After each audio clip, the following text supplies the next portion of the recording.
Welcome to today eighty news. నేను మీ journalist Rajanna. ఈ తరంలో పిల్లలు ఇన్స్టాగ్రామ్, ఫేస్బుక్, యూట్యూబ్కి అంకితం అయిపోతున్నారు. కానీ అన్ని చెడు విషయాలపైన దృష్టి పెడుతున్నారు. ఇప్పుడున్న తరంలో స్వాతంత్ర సమరయోధుల పేర్లు కానీ వాళ్ళ జీవిత చరిత్రలు కానీ ఇప్పుడు చదువుకుంటున్నటువంటి పిల్లలకి ఎవరికి కూడా తెలియదు. కాబట్టి ఇప్పుడు ఉన్నటువంటి తరానికి మన కోసం పోరాడినటువంటి మహనీయులు ఎంతో మంది ఉన్నారు. కాబట్టి వాళ్ళ జీవిత చరిత్ర ప్రతి ఒక్కరికి తెలియాల్సి ఉంది. ఈ రోజు మనం ఒక స్వాతంత్ర సమరయోధుల గురించి చూద్దాం. ఆయన ఎవరో తెలుసుకోవాలనుకుంటే ఈ వీడియోని ఎక్కడ కూడా స్కిప్ చేయకుండా చివరి వరకు చూడండి. మాన్యం వీరుడు అల్లూరి సీతారామరాజు కథ.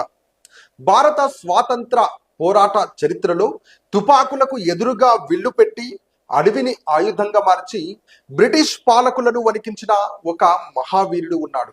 ఆయనే అల్లూరి సీతారామరాజు. మాన్యం వీరుడు ఒక వ్యక్తి, ఒక సంకల్పం, ఒక ఉద్యమం. ఆంగ్లేయుల పాలనకు సవాలు విసిరిన తెలుగు నేల వీరుడు అల్లూరి సీతారామరాజు కథ ఇది. మళ్ళీ చెప్తున్నా, ఈ వీడియోను పూర్తిగా చూడాలనుకున్నా, అల్లూరి సీతారామరాజు గురించి తెలుసుకోవాలనుకున్నా ఎక్కడ కూడా స్కిప్ చేయకుండా చూడండి.